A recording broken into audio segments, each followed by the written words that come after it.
नमस्कार, मनी गुरु की इस खास पेशकश में आप सभी का स्वागत है। मैं हूं स्वाति रायना। हर एसेट क्लास में जबरदस्त एक्शन देखने को मिल रहा है। अगर बाजार के इस माहौल का फायदा उठाना है तो जरूरी है कि सोच समझकर धैर्य से स्ट्रैटेजी बनाई जाए, ना कि भावनाओं में बहकर। क्योंकि अक्सर देखा गया है कि बाजार में दो इमोशन बहुत ज्यादा हावी रहते हैं और वो है लालच और डर। आज बताएंगे आप इन इमोशन से कैसे दूर रह सकते हैं, किन गलतियों से बच सकते हैं, और इसी पर चर्चा करने के लिए दो खास एक्सपर्ट्स हमारे साथ आज हैं। परिचय करा देते हैं। हमारे साथ है प्रवीण वाजपेयी, फाउंडर फिनफिक्स, और Kshitij Mahajan, CEO complete circle wealth. Praveen और क्षितिज, बहुत स्वागत करते हैं दोनों ही आप दोनों एक्सपर्ट्स का हमारे साथ इस चर्चा में शामिल होने के लिए। अभी एक ऐसा टाइम जहां पर हम हर एसेट क्लास में चौतरफा तेजी देख रहे हैं। एक काफ़ी पॉजिटिव माहौल है हर एसेट क्लास का। पहले क्षितिज आपसे समझेंगे हो क्या रहा है ये। गोल्ड ऑल टाइम हाई, बाजार ने एक अच्छा रिकॉर्ड बनाया, क्रूड भी काफ़ी तेज़ी पर है। हर एसेट क्लास का एक साथ परफॉर्म करना क्या बताता है? नमस्कार स्वाति एंड नमस्कार Praveen, always good to be both of you on this show. So Swati, अपने आप में आप देखें तो हर चीज ऊपर है। एंड जब मैं एनालाइज कर रहा था अपने एंड पे तो पता चला दैट कारणवश है दैट कोई ना कोई एसेट क्लास क्यों बढ़ रहा है। जैसे गोल्ड देखिए आप, तो रिटेल पार्टिसिपेशन इतना नहीं है, बट चाइना एक मेजर रीजन है जो इतना भारी मात्रा में गोल्ड अपना स्टेप अप कर रहा है। मतलब 225 टन के आसपास का गोल्ड की वैल्यू उन्होंने बाय कर रही है अपने एंड पे, क्योंकि उनका और कोई एसेट क्लास नहीं चल रहा, तो उन्होंने गोल्ड पे फोकस किया हुआ, जिस कारण से गोल्ड का रेट ओवरऑल बढ़ा है।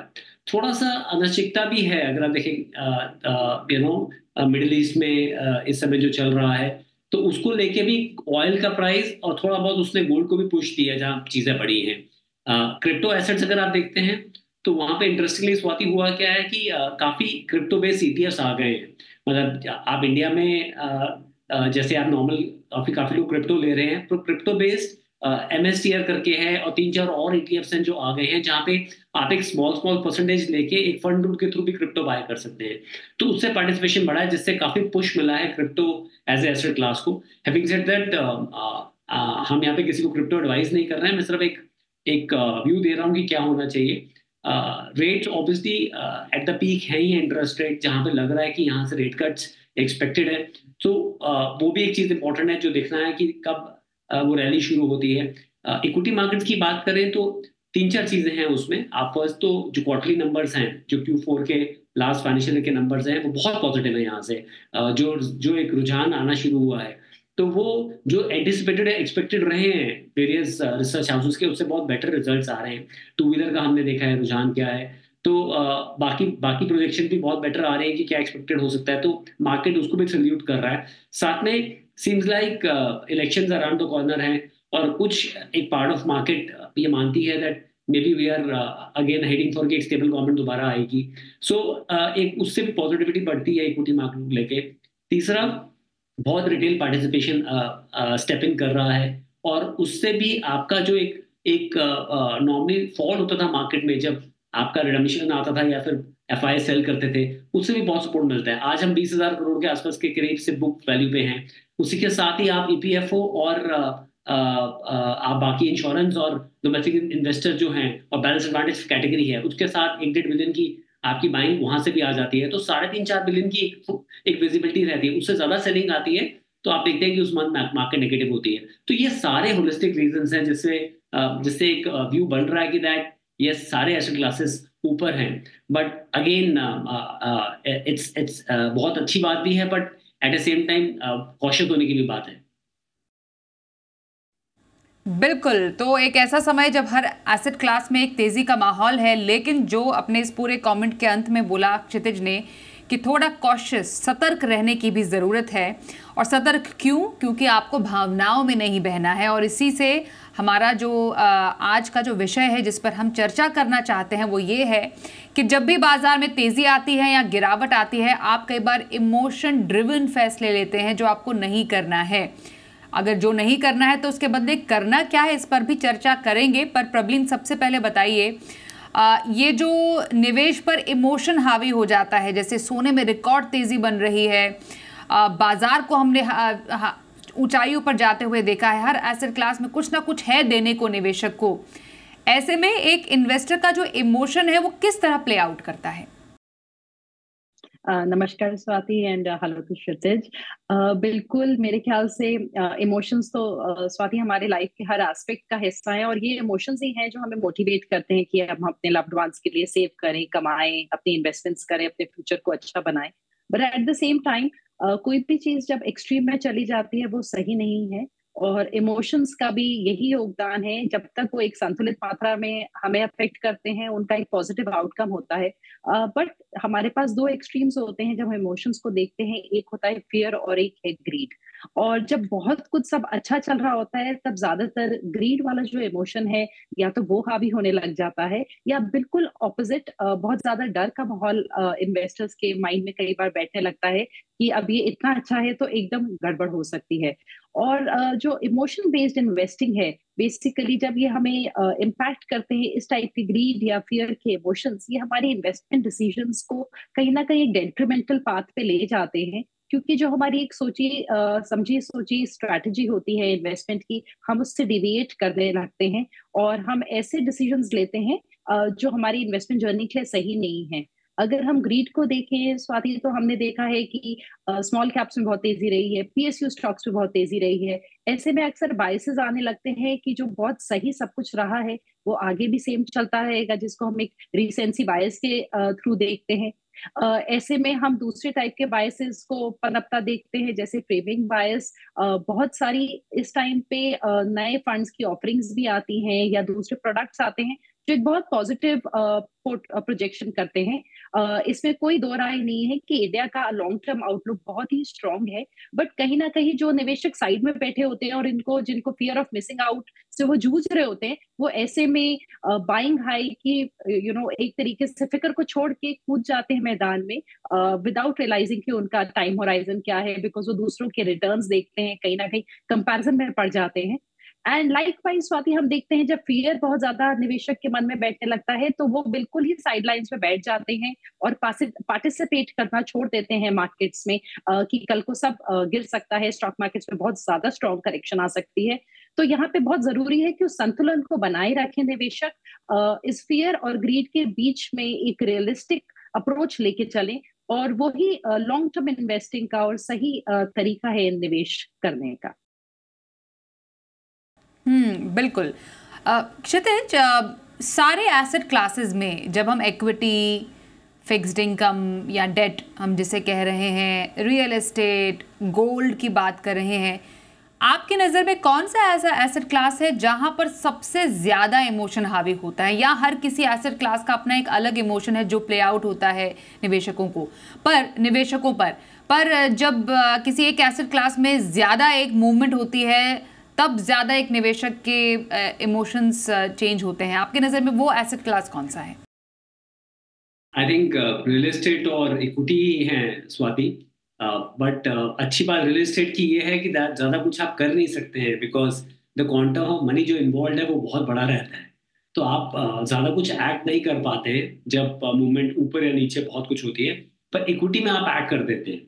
तो ये वो एक टर्म होती है ना, पर्सनल फाइनेंस, काफ़ी ज़्यादा पर्सनल है हर किसी को लेके। तो जो इन्वेस्टर बिहेवियर गैप जो आता है वो इसलिए आता है बिकॉज जो इन्वेस्टमेंट आपकी है, अगर इन्वेस्टर के बिना भी कोई शेयर है वो तो चल ही रहा है, उसका वैल्यू क्या बढ़ रहा है, या कोई म्यूचुअल फंड उसका वैल्यू बढ़ रहा है, पर इन्वेस्टर जो है वो इन एंड आउट करता है, इससे फर्क पड़ता है उसके अपने रिटर्न पे। तो आई थिंक ये दो ऐसे क्लासेस हैं जो काफी ज्यादा है। गोल्ड का हमारे अपने भारत में उसका एक रिलीजियस वैल्यू बहुत ज्यादा है, उसका एक अपना सेक्रेड वैल्यू बहुत ज्यादा है। तो आई थिंक उससे इतना इम्पैक्ट नहीं पड़ता है किसी को कि गोल्ड का प्राइस बढ़ रहा हो या कम हो रहा हो। हाँ, थोड़ा ज्यादा कम हो जाए किसी कारणवश तो आप उसमें थोड़ी सी बाइंग देखेंगे, बट सेलिंग के लिए लोग नहीं सामने आते हैं गोल्ड को लेके, बिकॉज गोल्ड अपने आप में एक शुरू से, आज से नहीं, बहुत मतलब कई सालों से, स्पेशली नॉट इन इंडिया पर ग्लोबली भी, उसे एक बहुत अच्छा हेज माना जाता है।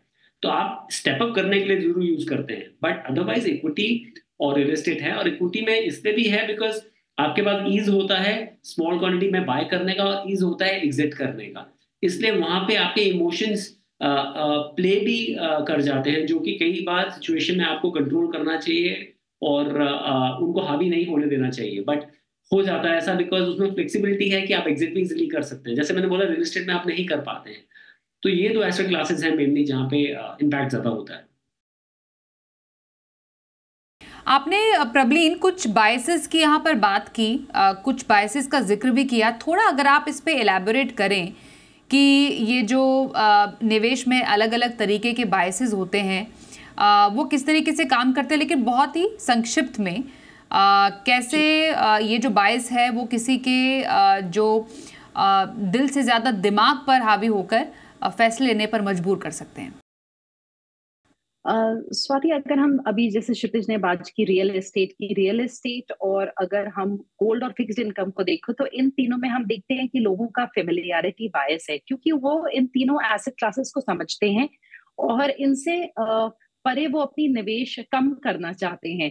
और इसका सबसे बड़ा जो फैक्ट है वो ये है कि इंडिया में जो अभी भी जो फाइनेंशियल एसेट्स हैं वो हमारे जीडीपी का 5.1% ही है, यानी कि सिर्फ 5% एसेट्स फाइनेंशियल एसेट्स में है और बाकी सारी चीजें रियल एस्टेट, गोल्ड और फिक्स्ड इनकम में है। क्योंकि फेमिलियरिटी बायस ऐसा है, जो आपको चीज समझ में आती है आप वहीं जुड़े रहना चाहते हैं। और लॉन्ग टर्म की इन्वेस्टिंग के लिए ये डेट्रीमेंटल होता है निवेशकों के लिए, क्योंकि इक्विटी हमें जरूरी है इन्फ्लेशन को बीट करने के लिए। ऐसे ही अगर हम लॉस एवर्जन को देखें, ये एक बड़ा कॉमनली देखा गया बायस है स्वाति, की जो खुशी हमें पैसा पाने से मिलती है उससे 2 गुना दुख हमें मिलता है अगर हमारे पैसा हमसे छिन जाए या हमें दिखे कि वहां हमारा लॉस हो सकता है। और इस कारणवश क्या होता है कि निवेशक अगर थोड़ी भी करेक्शन देखते हैं इक्विटी मार्केट्स में, जैसे क्षितिज ने बोला कि एग्जिट करने लगते हैं, तो लॉस एवर्जन एक बहुत बड़ा कारण है, बायस एक है निवेशकों के माइंड में कि हमारा कहीं पैसा कम ना हो जाए, कहीं डूब ना जाए। उस भय के कारण वो लोग इन्वेस्टमेंट्स छोड़ देते हैं। इसके अलावा एक बहुत इंपॉर्टेंट यहाँ बायस है कॉन्फर्मेशन बायस। कॉन्फर्मेशन बायस हम अगर संक्षेप में समझे तो जो हम मानते हैं, हम अपने इर्द गिर्द उस सारी तरीके की न्यूज और इंफॉर्मेशन को देखने लग जाते हैं जो हमारे बिलीफ को स्ट्रेंथन करती है। अगर मुझे लगता है कि इक्विटी मार्केट्स अच्छा करती रहेंगी तो मैं उसी तरीके की न्यूज पे मेरा ध्यान जाएगा, उसी तरीके की रिपोर्ट्स पे। और किसी का ऑपोजिट व्यू है तो उनका ध्यान और वो अपने आप को कहीं ना कहीं कन्विंस करते रहेंगे कि जो मैं सोच रहा हूँ या सोच रही हूँ वो सही है। तो ये 3 बायसेस मुझे लगता है कहीं ना कहीं एक रुकावट बन जाते हैं निवेशकों के लिए कि वो अपनी एसेट एलोकेशन का चुनाव उतना सही नहीं करते। और यही कारणवश है कि गोल्ड और रियल एस्टेट में आज भी इंडियंस के पास सबसे ज्यादा एसेट्स फिक्स्ड उनके पड़े हैं, और उसके बाद हम देखते हैं फिक्स्ड इनकम में।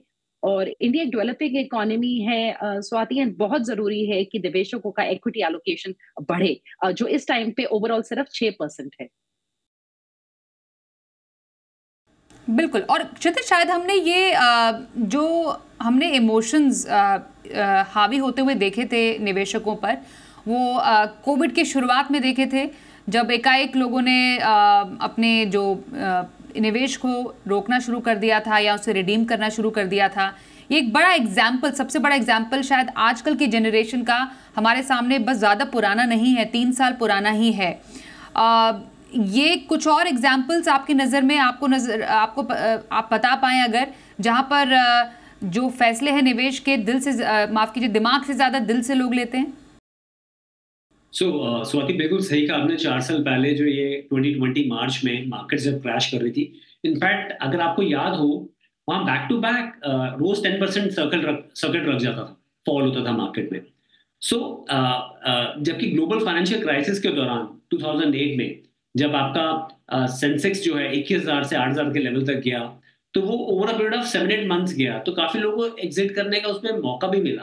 पर 2020 में इन हाइंडसाइड अगर आप देखें तो वो अच्छा ही हुआ कि काफी लोग एग्जिट ही नहीं कर पाए, क्योंकि वो सोचते थे मैं नेक्स्ट डे एग्जिट करूंगा, मार्केट में -10% हो जाती थी, बिकॉज वो ब्लैक बॉक्स था, किसी को पता नहीं था कि एग्जैक्टली कैसे होगा इक्विटी मार्केट में। एंड देन मार्केट करेक्ट कर रही थी, एंड इवेंचुअली 7400 से टर्न अराउंड हुआ, ग्लोबल मनी प्रिंट होके आया। सो 2 एग्जांपल बड़े क्लियर हैं, एक ग्लोबल फाइनेंशियल क्राइसिस में और एक 2020 में, जहां पे चाहे मैं हूं, चाहे आप हैं स्वाति या प्रवीण है, किसी को नहीं पता था कल क्या होने वाला है। ये जरूर पता था अगर ये वर्ल्ड विल सर्वाइव तो लोग खाएंगे पिएंगे, ऑटो कंपनीज की चीजें यूज करेंगे, टेक्नोलॉजी यूज करेंगे, एफएमसीजी प्रोडक्ट्स यूज करेंगे, तो हर चीज यूज करेंगे, कंपनीज अच्छा करेंगी यहाँ से। और हम देख भी रहे थे लॉकडाउन के बावजूद कुछ बेसिक नेसेसिटी की चीजें वो जा ही रही है सिस्टम में, वो अच्छा कर ही रही है। सो ये 2 एग्जांपल्स हैं। तीसरा हुआ ये जब पीक ऑफ द मार्केट में 2017 में जब स्मॉल और मिड कैप का रैली आया और 18 में suddenly long term capital gain आ गया और कैटेगराइजेशन चेंज हो गया, वहां पे हमने देखा कि काफी लोग जो पीक ऑफ द मार्केट में आए और एक साल में उन्होंने रिटर्न नहीं देखे तो उन्होंने लॉस में पैसे निकाले। जबकि वही चीज अगर आप 5 साल का रिटर्न देखते हैं 2023 में भी, तो ज्यादातर स्मॉल और मिड कैप फंड उस समय आपका 22-23% कंपाउंडिंग या 25% कंपाउंडिंग में है। सो समटाइम ये समझना जरूरी हो जाता है कि जब आप अपनी वैल्यू को कम देख रहे हैं इन्वेस्टमेंट में, तो उसके जो अंडरलाइंग बिजनेसेस हैं वो तो डेली बेसिस पे काम कर ही रहे हैं, चाहे वो बैंक है या कोई आईटी कंपनी है या एफएमसीजी कंपनी है या कोई टेक्नोलॉजी कुछ और चीज पे है, तो वो लोग काम कर रहे हैं। बट मार्क टू मार्केट उनकी वैल्यू कम हो रही है, तो वो नोशनल लॉस है, आपको होल्ड कर रहा है अपने पोर्टफोलियो में। अगर आपको पैसों की जरूरत नहीं है अगले 3-4-5 साल तक, तो पैनिक होने की जरूरत नहीं है। तो ऐसे इवेंट्स आगे भी आए हैं, उनका नाम चेंज पीछे भी आए हैं और आगे भी आते रहेंगे। सिर्फ ये है कि उनका नाम चेंज होता रहेगा। तो थोड़ा सा वॉचफुल होने की जरूरत है अगर आपका कोई गोल प्लान नियर बाय है। बिल्कुल। तो ऐसे किसी भी इमोशन को हावी होने से रोकना है तो आपको क्या स्ट्रैटेजी रखनी चाहिए, इस पर रहेगी खास चर्चा। थोड़ी देर में बने रहिए हमारे साथ।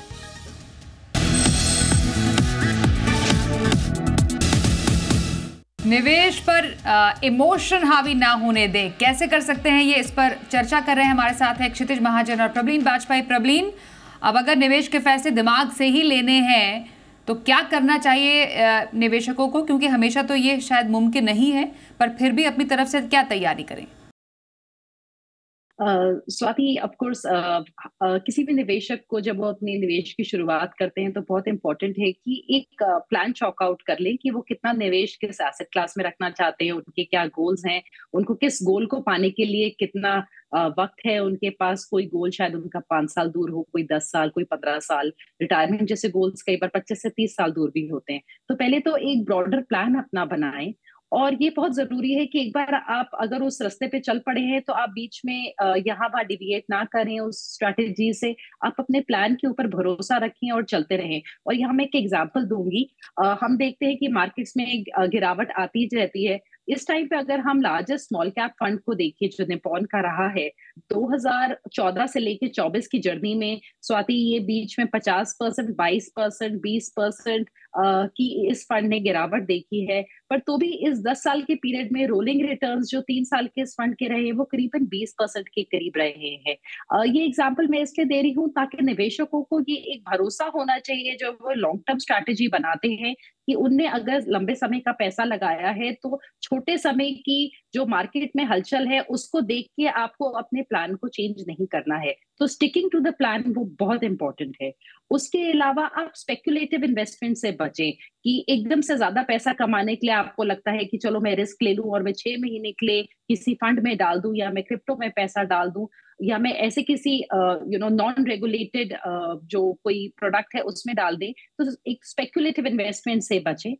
उसके अलावा मेरे ख्याल से अपने इमोशंस को कहीं ना कहीं थोड़ा सा अपने आप को अपने से दूर करके देखने की जरूरत है जब आप डिसीजन मेकिंग पे आए। हम सब बहुत कुछ फील करते हैं, इमोशंस और बायसेस, पर इनसे बचने का एक तरीका है कि आप समझें कि अगर आप अपनी स्ट्रैटेजी से अलग जा रहे हैं या आप कुछ अलग करना चाहते हैं उसका कारण लिखें। और अगर उसका कारण फियर निकल के आ रहा है या उसका कारण आपको अनसर्टेनिटी लग रही है या एंजाइटी लग रही है, मेरे ख्याल से वहां पे आप किसी एक्सपर्ट की सलाह लें, थोड़ा गाइडेंस मिलता है, काउंसलिंग लें और वो आपको आपके प्लान के साथ स्टिक करने में बहुत हेल्प करेगा। एंड इन बेसिक कुछ चीजों से मेरे ख्याल से निवेशक का प्लान चलता रह सकता है। और इसके अलावा स्वाति जो बहुत इंपॉर्टेंट है, इमरजेंसीज के लिए आप हमेशा पैसा रखिए ताकि मार्केट की कभी भी गिरावट आए या कभी आपका रियल एस्टेट में पैसा बचे, कभी फंस जाए तो आपको घबराहट ना हो। तो right allocation to each asset class और आप अपनी रिव्यूज करिए, पर हर रोज बैठ के अपने ऐप पे अपने स्कीम्स के रिटर्न्स को मेरे ख्याल से चेक मत करिए, लंबा समय का सोचिए। क्षितिज, अब ये बताइए कि इस बाजार में एक निवेशक कैसे फायदा ले सकता है, क्या स्ट्रैटेजी अपनाई जाए?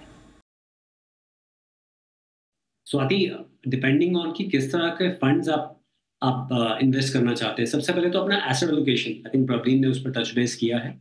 बट आप एसेट एलोकेशन से अगर डिबेट कर रहे हैं, पहले तो एसेट एलोकेशन जो आपने डिसाइड किया हुआ, मान लीजिए आपने इनिशियली किया था कि आप 70% इक्विटी में होंगे, 20% डेट पे होंगे, 10% गोल्ड में होंगे, और वो डिविएशन आ गया है 80% इक्विटी हो गया बिकॉज मार्क टू मार्केट अच्छा है, एंड 10 डेट रह गया और 10 आपका गोल्ड है बिकॉज गोल्ड ने भी अप्रिशिएट किया। तो आप फर्स्ट ऑफ ऑल अपना एसेट लोकेशन रीबैलेंस करें, बिकॉज अगर आपका एसेट लोकेशन इंटैक्ट है तो नथिंग लाइक इट। या तो आप निकल के, बिकॉज इस समय फिक्स इनकम में भी अपॉर्चुनिटी अच्छी है, अगर रेट कट आएगा तो उसमें भी गिल्ड फंड्स में या डायनामिक बॉन्ड फंड्स में आप डबल डिजिट के आसपास रिटर्न बना सकते हैं। अदरवाइज आप बैलेंस एडवांटेज फंड कैटेगरी या फिर मल्टी एसेट फंड को आप ले सकते हैं। दूसरा, डिपेंडिंग ऑन कि किस एसेट क्लास में आप इक्विटी में इन्वेस्ट करना चाहते हैं फ्रॉम हियर ऑनवर्ड्स, एक तो अपना सिप कंटिन्यू रखें, इररिस्पेक्टिव ऑफ आप ऊपर हैं नीचे हैं, सिप कंटिन्यू रखें। पर अगर लमसम इन्वेस्टमेंट है then please wait. Market I know काफी शार्पली ऊपर गई है, बट आप वेट करें। कोई भी आपका लार्ज कैप फंड है उसको ऑन एन एवरेज आप 8 to 10 वीक्स का एसटीपी करें, वीकली एसटीपी करें जो पैसा डिप्लॉय करना है। मल्टी कैप फोकस कैटेगरी का फंड है उसमें आप 10 to 12 वीक्स लीजिए। स्मॉल और मिड कैप इस समय अवॉर्डेबल होगा अगर आप कर सके तो, क्योंकि आपको स्मॉल कैप और मिड कैप में एलोकेशन थ्रू मल्टी कैप और फ्लेक्सी कैप फंड के थ्रू या फोकस फंड के थ्रू भी मिल जाता है। But still if you want to do, और आप उन गोल्स को अलाइन करें अपने स्मॉल और मिड कैप की एलोकेशन को जो 10 ईयर से ऊपर के गोल्स हैं, क्योंकि आपको कोई भी इन्वेस्टमेंट करनी है आपको गोल से लाइन करनी, नहीं तो आप उसे कभी भी रिडीम कर सकते हैं। अगर वो गोल के साथ जुड़ी हुई है तो आप उसे गोल तक लेके जाना चाहेंगे और अपने गोल को अचीव करना चाहेंगे, तो वो अलाइनमेंट करें। और जो पैसा आप स्मॉल और मिड कैप में डिप्लॉय करना भी चाहते हैं वो 4 से 6 महीने की वीकली एसटीपी के थ्रू करें, बिकॉज अभी बहुत फ्रॉथ है इस फेज में। और आई थिंक फंड्स अपने लेवल पे काफी अच्छे रीजनेबल वैल्यूएशन पे हैं, वहां पे आपको अच्छी चीज मिल रही है, फंड मैनेजर्स अच्छा काम कर रहे हैं। पर ये स्ट्रैटेजी होनी चाहिए और एसेट एलोकेशन रीबैलेंसिंग होनी चाहिए।